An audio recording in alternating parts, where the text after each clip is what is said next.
C'est vraiment une joie ce matin de pouvoir apporter ce message. Alors, lorsqu'on apporte un message, la première personne que Dieu parle, c'est celui qui apporte le message. Et j'avais ce thème depuis 3 semaines. Et tout doucement, il y a une pensée qui s'est insérée, mais qui est liée à ce message où, voilà, ce n'était pas prévu, mais je vais quand même me laisser conduire ce matin. Alors, je voudrais parler de Jésus avant toute chose avec nous dans la tempête. Ça a été confirmé par la parole avec Mario. Mais Jésus aussi qui veut nous amener plus loin dans la foi. À la fin, je demanderai à Michel, j'ai oublié de rendre un petit témoignage sur un miracle. Alors nous allons lire, si vous voulez bien, Matthieu 14, de 22 à 33.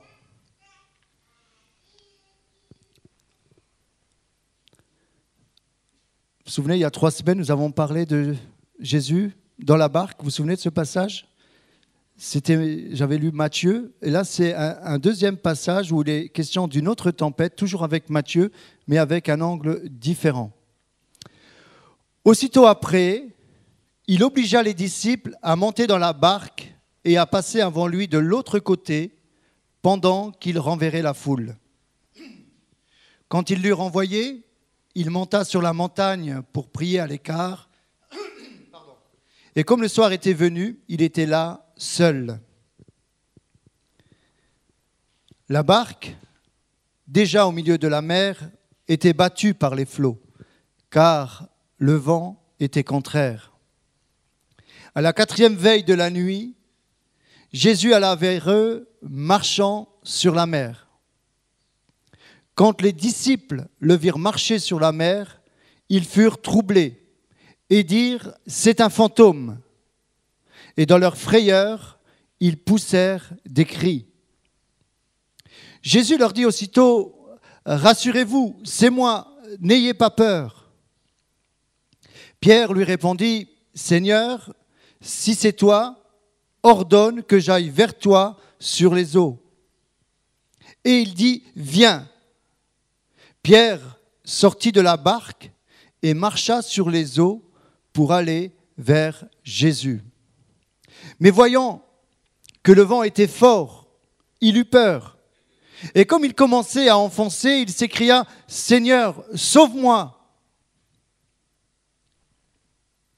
Aussitôt, Jésus étendit la main, le saisit et lui dit « Homme de peu de foi, pourquoi as-tu douté ?» Et ils montèrent dans la barque et le vent cessa. Ceux qui étaient dans la barque vinrent se prosterner devant Jésus et dire « Tu es véritablement le Fils de Dieu. » Amen. Alors, nous retrouvons ce même passage dans l'évangile de Marc et de Jean. Et c'est vraiment intéressant de lire ces 3 passages. Je voudrais, avant de développer ce message, revenir sur le contexte. C'est toujours important lorsque nous lisons la parole de Dieu de venir dans le contexte de ce qui est dit, parce que ça nous donne aussi de comprendre un peu mieux. Alors, pour revenir sur le contexte, Jean-Baptiste, le cousin de Jésus, vient d'être décapité en prison. C'est terrible, cette nouvelle pour Jésus. Son cousin est décapité. Les disciples vont prendre le corps, vont l'ensevelir et vont venir dire à Jésus, voilà ce qui s'est passé. Jésus va prendre un temps à l'écart, il va prendre la barque, il va partir pour être avec son Père. Vous savez, des fois, quand on est sur une mauvaise nouvelle ou quand on vit quelque chose de mal, on comprend important de se mettre à l'écart. Et Jésus est là dans cette souffrance et il va sur la mer de Galilée. Et là, la foule le voit et le suit au bord donc de la plage. Et ils vont, lorsque Jésus va accoster, ils vont venir. Et Jésus va sortir de ce qu'il était en train de vivre avec son Père dans cette souffrance. Et il va voir la foule qui est là comme des brebis qui n'ont point de berger, qui ont besoin d'être guéris. Et Jésus va guérir ces gens-là. Ensuite, La foule est nombreuse, la Bible parle 5000 hommes, sans compter les femmes et les enfants. Et là, Jésus va dire aux disciples, parce que les disciples voulaient les renvoyer, vont dire, mais on n'a rien à manger pour eux, on n'a pas assez, il faut les renvoyer, la nuit arrive. Jésus va dire à ses disciples, donnez-leur vous-même à manger. Et voilà qu'avec un petit enfant qui a 5 pains et 2 poissons, le miracle de la multiplication va avoir lieu. Jésus va prendre le pain, il va le rompre, il va le donner à ses disciples et ça ne s'arrête plus. De 5 pains, on est passé je ne sais pas à combien de pains. À la fin, il restait 12 corbeilles pleines. De même avec le poisson. Miracle incroyable. Si vous voulez essayer de comprendre comment s'est fait ce miracle, vous ne comprendrez pas. Mais par contre, si vous voulez croire, vous allez pouvoir vivre ce genre de miracle. Le problème, c'est que des fois, on essaye de comprendre comment se fait le miracle. Et si on commence à aller dans ce sens-là, on s'éloigne de la foi. Et ensuite, Jésus lui-même, c'est Jean qui nous dit que la foule veut prendre Jésus et le faire comme roi. Ils le reconnaissent comme le Fils de Dieu, comme le Messie, et ils veulent qu'il soit roi. Jésus ne veut pas rentrer dans ça. Ce n'est pas là sa mission. Les disciples, je ne sais pas s'ils peuvent être influencés par la foule. Jésus, à ce moment-là, il les oblige à passer de l'autre bord. Et il dit à ses disciples, il les oblige à aller de l'autre bord. Et les disciples, prendre les barques, ils vont aller de l'autre bord. Pendant que Jésus lui-même va renvoyer la foule. Vous voyez un peu le contexte ? Et c'est ensuite le cœur de mon message que je vais développer avec vous. Mais avant, il y a cette pensée qui est venue, et hier particulièrement, j'ai dit Seigneur, ok, je vais la travailler, cette pensée. Jésus est dans la souffrance, mais à un moment, il sort de sa souffrance pour aller s'occuper de la foule. Souvent, nous restons, nous, dans nos souffrances, dans nos difficultés, dans nos pressions. Et souvent, le fait de rester trop longtemps dans nos souffrances, dans nos pressions, nous risquons de passer à côté de beaucoup de choses, et particulièrement du plan de Dieu dans ta vie. Si Jésus était resté là à faire le deuil de son cousin, était resté là dans la souffrance, déjà je ne parlerai pas de ce passage, il n'y aurait pas eu tous ces miracles, et dans le monde entier on ne parlerait pas de ce qui s'est passé. Il arrive un moment où tu dois comprendre que dans ta vie, la souffrance t'apprend des choses, c'est vrai, mais à un moment, il faut que tu arrêtes et tu t'en sépares.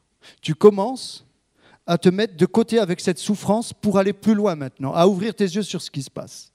Si tu restes sur tes problèmes, si tu restes sur ta maladie, si tu restes sur ta souffrance, tu vas passer à côté du plan de Dieu pour ta vie. Parce que tu vas être mobilisé par un problème, peut-être par un vrai problème, mais tu seras mobilisé. Et pendant ce temps-là, tu vas vieillir tout doucement, parce qu'on vieillit tous. Comment, ça c'était la deuxième pensée, comment réagis-tu dans la pression ? Comment tu réagis quand tu es sous pression ? C'est important de comprendre cela.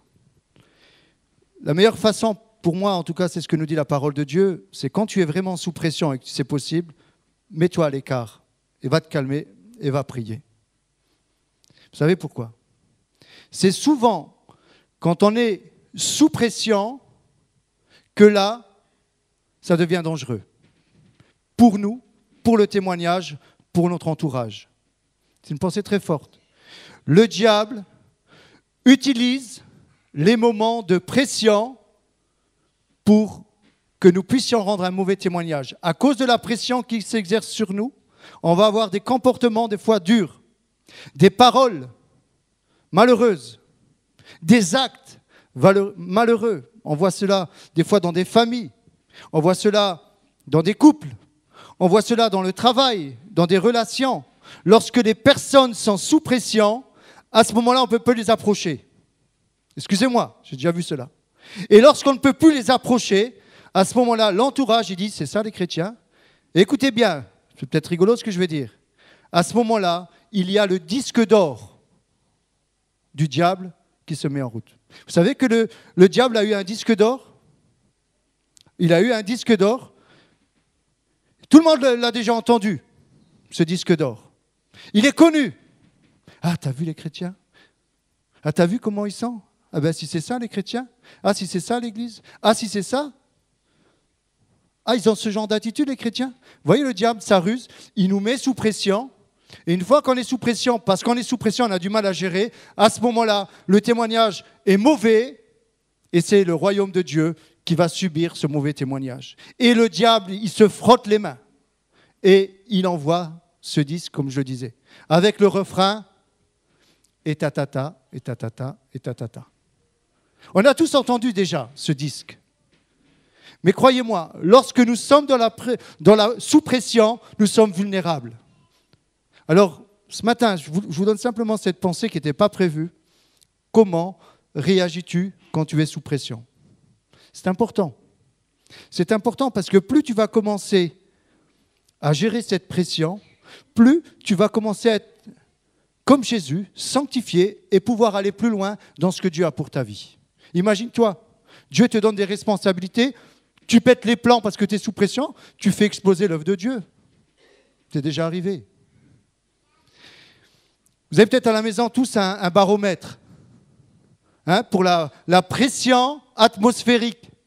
Le temps, chez nous, il est souvent plus vieux.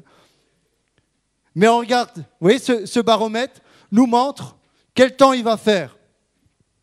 J'aimerais dire que nous aussi, nous avons accès à un baromètre pour notre vie. Et ce baromètre, il se trouve dans la parole de Dieu, avec une prière particulière. Cette prière, c'est David qui va la faire. Il va dire, David, « Sonde-moi, ô Dieu, dans le psaume 139, et connais mon cœur. Éprouve-moi et connais mes pensées.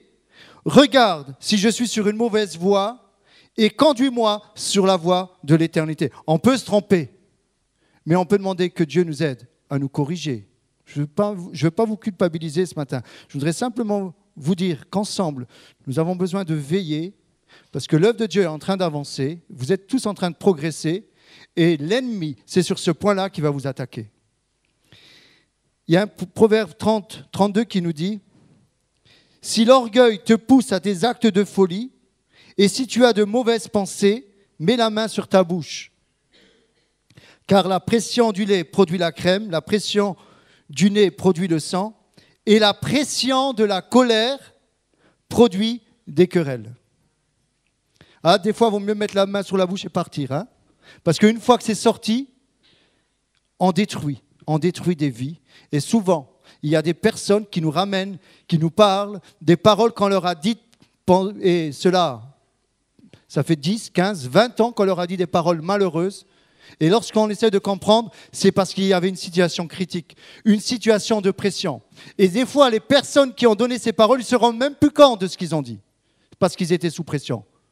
Mais le diable, il a incrusté ces paroles et il a envoyé ce disque, et souvent qui revient. Voilà, tu es bon à rien, tu n'es pas capable, et ci, et ça, et comme je le disais, le refrain, et tatati, et tatata. Voilà, ça c'est mon premier point qui n'était pas prévu. Donc je commence à mon deuxième point qui était mon premier point. Amen. Alors ce matin, dans ce deuxième point, c'est aller plus loin dans le domaine de la foi.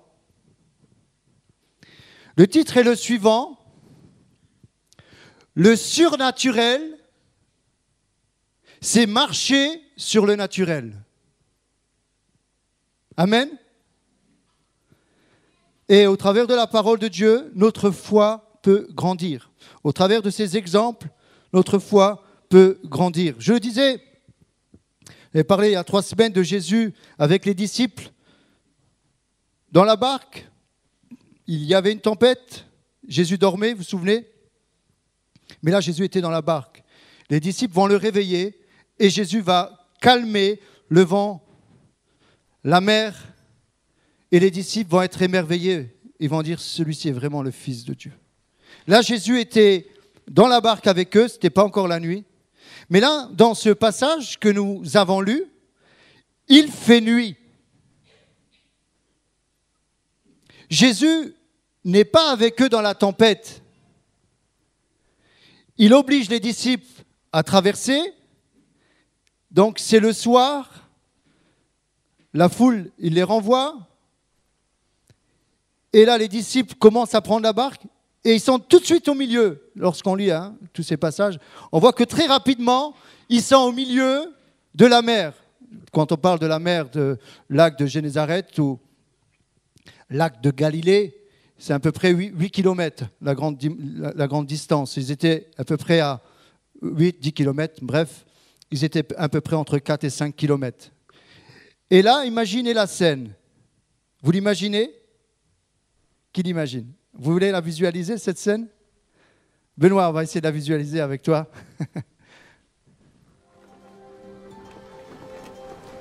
Be of good cheer. It is I. Be not afraid.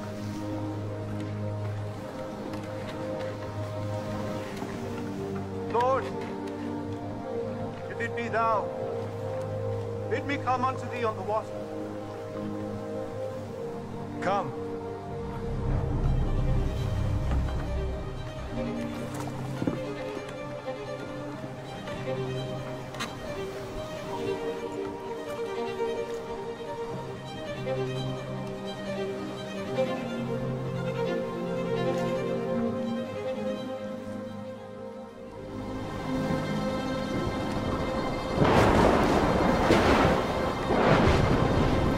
Lord, save me.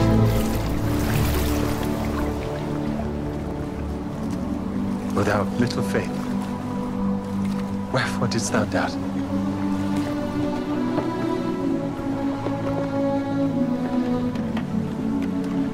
Of a truth, thou art the Son of God.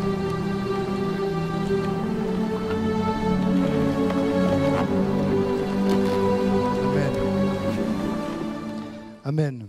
Ça nous permet un petit peu de s'imaginer. Et ce matin, pendant que je priais, de façon très claire, je voyais cette mer là où Pierre a mis les pieds, il a commencé à marcher. Le Seigneur me montrait que pour plusieurs, cette mer, c'est ta situation. Elle n'est pas stable, elle est dangereuse et tu commences à t'enfoncer.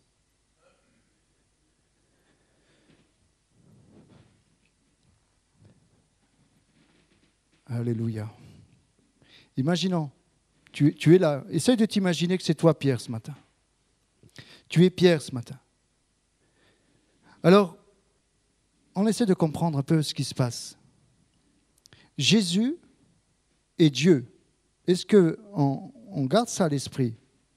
Jésus, il était à la fois homme, il a vécu des souffrances comme nous, humains, mais il était aussi Dieu. Et souvent, on oublie que quand il était sur terre, il était Dieu.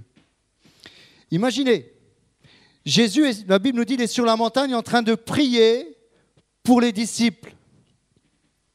Et à la troisième ou quatrième veille de la nuit, ce qui veut dire entre 4 et 6 heures du matin, Jésus voit les disciples en danger.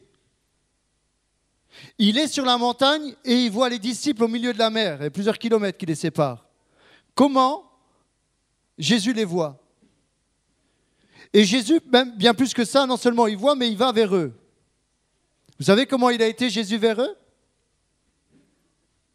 Dans la nuit, il avait un GPS.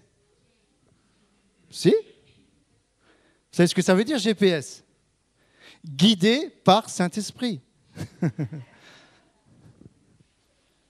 Jésus sait tout. Jésus sait où tu en es, à quel endroit tu es. Il sait que tu as du mal à ramer. Imaginez, les vents sont contraires.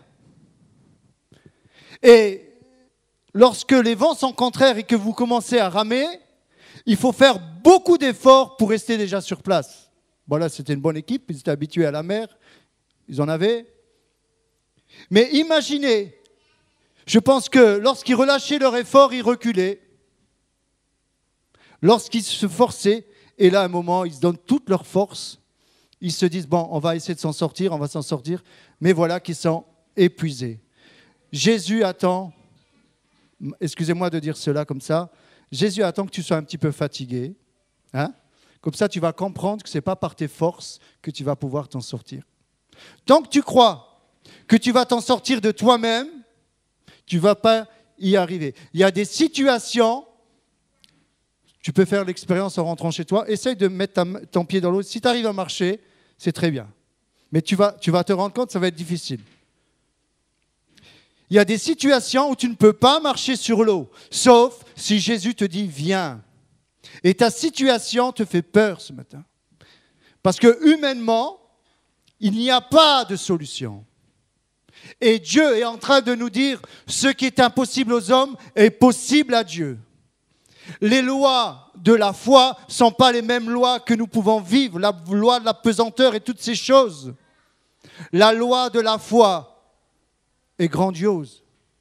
Il y a eu ce miracle des pains et du poisson. Comment est-ce possible ? C'est important de comprendre, nous qui sommes là ce matin, nous avons besoin de revenir à la parole de Dieu et au surnaturel de Dieu. Moi, je vous dis franchement, je ne me suis pas converti pour devenir un religieux. Je me suis converti pour vivre le surnaturel de Dieu. Et j'ai vécu de belles expériences. Mais combien de fois j'étais en train de m'enfoncer, mais je m'étais engagé déjà.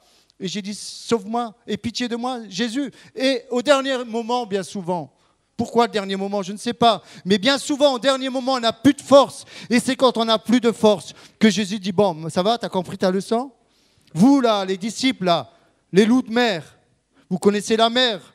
Peut-être qu'au départ, ils se sont dit, les disciples, nous, on est experts dans la mer, on va s'en sortir, Nous, on va s'en sortir. Jésus, lui, il est expert en religion. Il s'y connaît en religion, Jésus, il connaît tout. Mais nous, on sait comment faire. De toute façon, cette mer-là, on la connaît. Hein. Je connais ma mère. Hein. Je connais la mer. Il dit, on a souvent essuyé des tempêtes. On sait comment il faut faire. On sait comment s'en sortir. Alors, ils vont ramer. À un moment, ils vont tellement ramer que leur barque devient une galère. Les vents sont contraires. L'eau rentre dans la barque. Peut-être dans ta vie, les vents sont contraires à ce que tu voudrais. Peut-être que ça ne se passe pas comme tu veux. Peut-être que tu es obligé de faire beaucoup d'efforts pour t'en sortir, pour, allez, je donne une autre image, garder la tête hors de l'eau. Les vents sont contraires. Mais Jésus te voit. Et quand Jésus le décide, et ce matin, il l'a décidé pour ta vie. Il y a eu cette parole tout à l'heure. Ce matin, il y a un rendez-vous pour toi. Jésus t'a vu de sa montagne. Il est venu ce matin, il est là au milieu de nous, comme dit sa parole. Et il est là pour te montrer qu'il est là. Maintenant, je t'invite à lui tendre la main. Si tu commences à t'enfoncer, tends-lui la main. Tu vas voir. Il est là pour la prendre et te sortir de l'eau. Pierre va dire, mais si c'est toi, d'abord ils vont voir. Ils vont dire, mais c'est un fantôme. Déjà à l'époque, on parle de ça. Lorsque les marins parlaient d'un fantôme, ça voulait dire que c'était le moment où vous allez mourir. C'était ce qui se disait à l'époque. Hein. Imaginez une ombre sur la mer. Jésus, il ne veut pas aller directement dans la barque. Il attend que les disciples l'appellent pour qu'il rentre dans la barque. Et là, les disciples l'interpellent. D'abord, ils ont peur. Et quand on a peur, bien souvent, on crie. Ça vous est déjà arrivé? Moi, ça m'est déjà arrivé. Quand j'avais vraiment la frousse, je criais. Maintenant, je crie un peu moins. Mais quand on est surpris, on crie. Oh! Et les femmes, alors, ils y vont, hein, Carmel. C'est vrai. C'est normal, ce sentiment. Et là, Jésus dit, rassurez-vous, c'est moi, n'ayez pas peur. Cool. Pas cool. Alors Pierre se dit, bon, allez, si c'est toi, Seigneur, ordonne que je vienne vers toi. Ce matin, tu peux lui dire cette prière. Seigneur, si c'est toi qui parles au travers de ton serviteur, ordonne de venir dans ma vie. Seigneur te dit, je suis là ce matin. Je suis là ce matin. Mais Pierre va faire cette demande. Ordonne, viens Seigneur. Ok. Jésus va répondre, ok, viens, comme on l'a dit, comme on l'a entendu en anglais. Viens. Il y a un acte à faire foutre bouger dans ta vie. C'est à toi de venir vers Jésus. Lui, il est déjà venu sur la croix. Il a montré qu'il nous aimait, qu'il était mort pour nous. Il est ressuscité, il est monté au ciel et nous a envoyé le Saint-Esprit. Et aujourd'hui, il nous dit, je suis avec vous jusqu'à la fin du monde. Et ce matin, il est là au milieu de nous. Jésus va dire à Pierre, viens Pierre. Ce matin, est-ce que tu veux sortir de ta vie ? Est-ce que tu veux sortir de ta barque ? Je le disais, quand il est parlé de la barque dans la parole de Dieu, la barque, c'est ta vie. Jésus te dit, viens. Ouh ! Viens.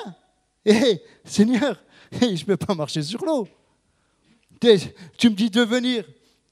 Et là, Pierre, il fixe le regard sur Jésus.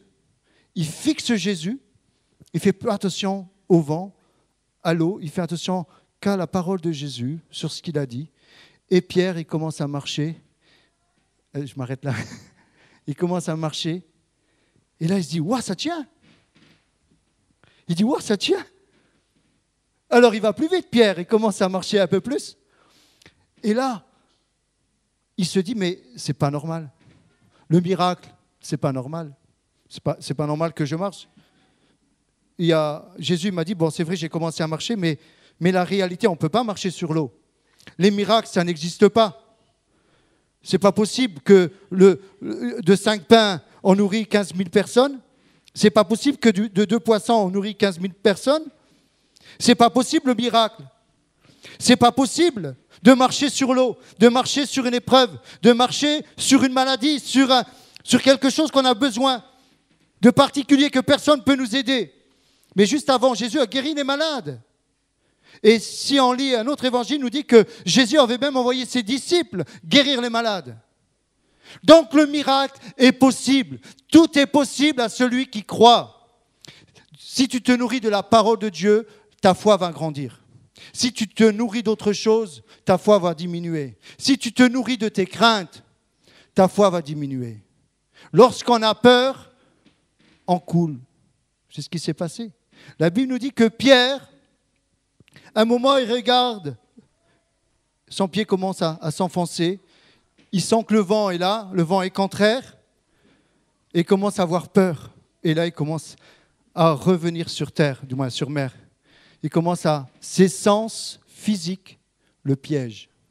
Dans le domaine de la foi, du miraculeux, du surnaturel, notre combat, c'est de combattre contre nos sens physiques. Ce que tu vois, ce que tu entends, vont devenir un piège pour ta vie. Dans le domaine de la foi, nous devons exercer nos sens spirituels, notre vue spirituelle, nos oreilles spirituelles, notre toucher spirituel. Ça, c'est la foi. Il existe un monde surnaturel qui est là, à côté de nous. Mais on n'y entre pas parce qu'on est tellement terre à terre. Moi, je suis comme Thomas. Si je ne vois pas, je ne crois pas. Jésus va dire à Thomas, mais viens mon petit Thomas, viens, Thomas. Mets tes mains dans mes mains, mets ton doigt dans mes mains. Et là, Jésus va dire à Thomas, heureux celui qui croit sans voir. Quelles que soient les difficultés de ta vie, dans tous les domaines, n'oublie pas une chose, c'est que Dieu est Dieu, que rien n'est impossible à celui qui croit. Ça, c'est la loi de la foi, disait un chant. Tout est possible à celui qui croit. Nous avons besoin d'oser croire maintenant, dans ce que nous vivons, qu'il y a une possibilité, qu'il y a une porte de secours, un moyen de vivre autre chose de la réalité des diagnostics. Je le dis souvent, nous avons traversé une épreuve très difficile avec mon épouse. Vous savez, je ne suis pas là simplement en train de parler, mais je suis passé un petit peu par la moulinette. Et quand je dis ça, je sais ce que ça veut dire quand on est dans la tempête et dans l'épreuve. Lorsque mon épouse était gravement malade, qu'on lui a détecté une leucémie, c'était compliqué devant les professeurs.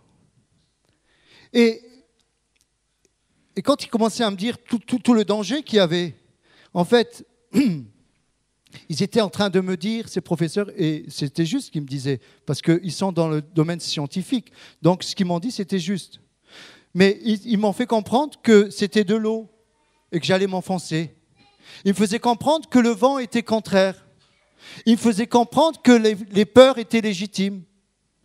Il me faisait comprendre ces réalités-là. Mais je ne pouvais pas leur en vouloir. Et à un moment, ils ont commencé à être tellement négatifs. J'ai dit, écoutez, est-ce que vous pensez que c'est bien de faire un traitement avec tout ce que vous me dites? Et là, ils ont changé de couleur, ils n'avaient pas l'air trop contents.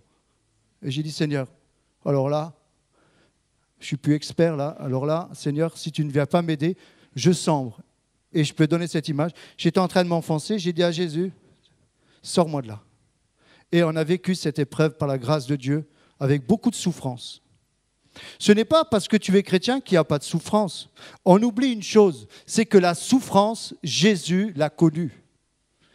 La Bible nous dit que Jésus a pris l'obéissance par les choses qu'il a souffert. Et la souffrance, quelque part, des fois, je ne suis pas maso, mais la souffrance est bonne. Parce que quand on est dans la souffrance, on commence à comprendre des choses qu'on ne comprend pas quand on est bien. On commence à comprendre qu'il faut plus compter sur Dieu et moins sur l'homme. Je ne dis pas qu'il ne faut pas compter sur les médecins, et nous bénissons Dieu pour la médecine. On n'est pas du tout contre. On prie même pour eux. Il y a des bons chrétiens qui sont dans la médecine et nous bénissons Dieu pour cela. Mais il arrive des moments où les médecins eux-mêmes prient pour que Dieu leur vienne en aide dans des situations compliquées. Parce qu'ils savent très bien que c'est Dieu qui guérit au travers de leurs mains. C'était ce qu'a dit Ambroise Paré.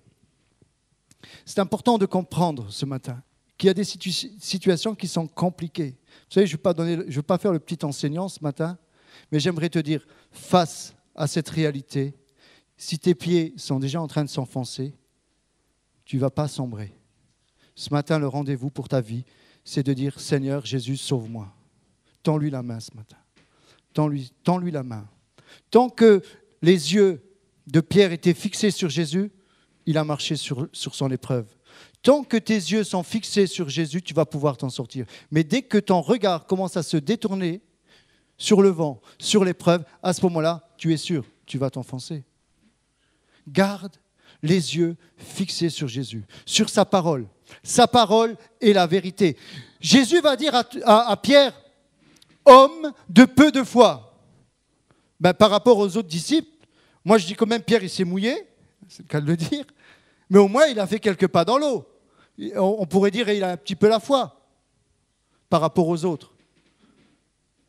Mais pourquoi Jésus va dire à Pierre, homme de peu de foi? Ce n'est pas parce que tu as vécu de grandes choses avec Dieu que tu es arrivé. On est toujours en marche. Et même si nous avons vécu de belles expériences avec Dieu, on est toujours en train de dépendre de lui. Parce que les tempêtes, il y en a de plus en plus fortes. La première tempête des disciples et la deuxième tempête, ce n'était plus la même. C'est important de comprendre que Dieu veut nous faire grandir au travers des tempêtes, au travers de la souffrance, au travers de ce que nous vivons, mais de garder les yeux sur Jésus, sur ce qu'il a dit, sur ta parole. Sur ta parole. Pierre était fixé, viens, ok, il est resté là-dessus. Jésus m'a dit, viens, alors je viens. Jésus m'a dit, viens, je viens. Jésus m'a dit, viens, je viens. Et à un moment, le diable lui dit, regarde, t'as vu là où tu mets les pieds? C'est de l'eau, c'est du liquide. On ne marche pas sur le liquide, on ne marche que sur le solide. Moi, j'ai une fois marché sur l'eau. C'était gelé, l'étang de la Ballastière. Et quand c'était gelé, je suis marché dessus. Mais il y avait une couche de glace qui me protégeait. Une autre fois, j'ai marché sous l'eau. Quand on était petit à la piscine, on prenait notre respiration et on marchait sur l'eau. Et on restait sous l'eau. Mais sur l'eau, je n'ai jamais réussi. Ce matin, il y a un rendez-vous pour ta vie. Ose croire. Ose croire. Je ne veux pas aller plus loin. Je ne veux pas aller plus loin. Je veux simplement dire que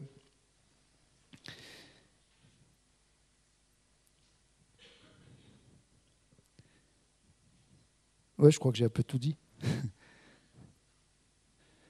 veux pas aller plus loin. Je vais me laisser conduire ce matin. Les disciples, un moment, tous, on l'a vu dans la petite vidéo, vont dire « Celui-ci est véritablement le Fils de Dieu ». Ils vont se prosterner. Ils vont reconnaître. Il l'avait déjà reconnu la dernière fois, mais il l'avait oublié. Les disciples, face à Jésus, vont se prosterner. « Seigneur, tu es véritablement le Fils de Dieu. Rien n'est impossible au Fils de Dieu. » C'est important de comprendre que rien n'est impossible au Fils de Dieu. Il faut que tu commences à confesser qu'il est réellement le Fils de Dieu et que rien n'est impossible. Tu peux marcher sur l'eau de ton épreuve. Tu peux marcher sur l'eau. Spirituellement, tu peux marcher sur l'eau. Tu peux multiplier. Vous savez, j'écoutais ceux qui ont connu Pierre Truchel, pasteur de Grenoble. Il racontait, je pense que vous connaissez ce témoignage, un moment, à l'église, il y avait un repas, il devait être 50, ils se sont retrouvés à plus de 150, et ils avaient fait une paella. C'est commencé à être la panique en cuisine. Ils ont prié, la nourriture s'est multipliée, et ils ont marché, et ils ont mangé pendant une semaine. Pasteur Pierre Truchel, il est décédé malheureusement aujourd'hui, mais son témoignage est vrai. Et j'ai déjà même entendu une fois une personne qui a marché sur l'eau, mais je ne sais plus trop le contexte, donc je ne m'avance pas trop. J'aimerais dire, il y a peut-être des miracles que tu ne sais pas, mais qui ont eu lieu. Ce qui est important, ce n'est pas ce qui s'est fait ailleurs, c'est dans ta vie le miracle. Parce que quand tu vas commencer à vivre toi-même le miracle, à ce moment-là, tu pourras dire, c'est vraiment le Fils de Dieu. Tu es réellement le Christ, le Messie, celui qui peut m'aider. Alors ce matin, demandez à Marion de venir au piano. Je voudrais simplement m'arrêter un peu plus tôt pour prier. Pour prier ceux qui veulent vivre le surnaturel dans leur vie. Tout simplement, pour ceux qui veulent un miracle dans leur vie, c'est votre foi en fait. Jésus lui dit au travers de sa parole, « Venez à moi, viens à moi, vous tous qui êtes fatigués et chargés, je vous donnerai du repos. » Venez à lui ce matin. Si vous venez avec ce cri du cœur, « Seigneur, sauve-moi, je péris », tu peux vivre quelque chose de nouveau ce matin. Tu peux répondre à ce rendez-vous de Dieu dans ta vie ce matin. Alors, demandez à Jean-Pierre s'approcher pour prier. Alors, venez rapidement, s'il vous plaît, et soyez brefs dans vos demandes. Je demanderai aussi à Henri de s'approcher. Et nous allons prier pour ceux qui le désirent et ceux qui voudront partir, sentez-vous libres après. Mais osons croire que ceux qui s'approchent non d'un homme, mais s'approchent de Jésus par le moyen de la foi. Osez croire ce matin au surnaturel de Dieu. Marchez sur le naturel ce matin. Amen. Et vous allez rentrer dans le surnaturel. Alléluia.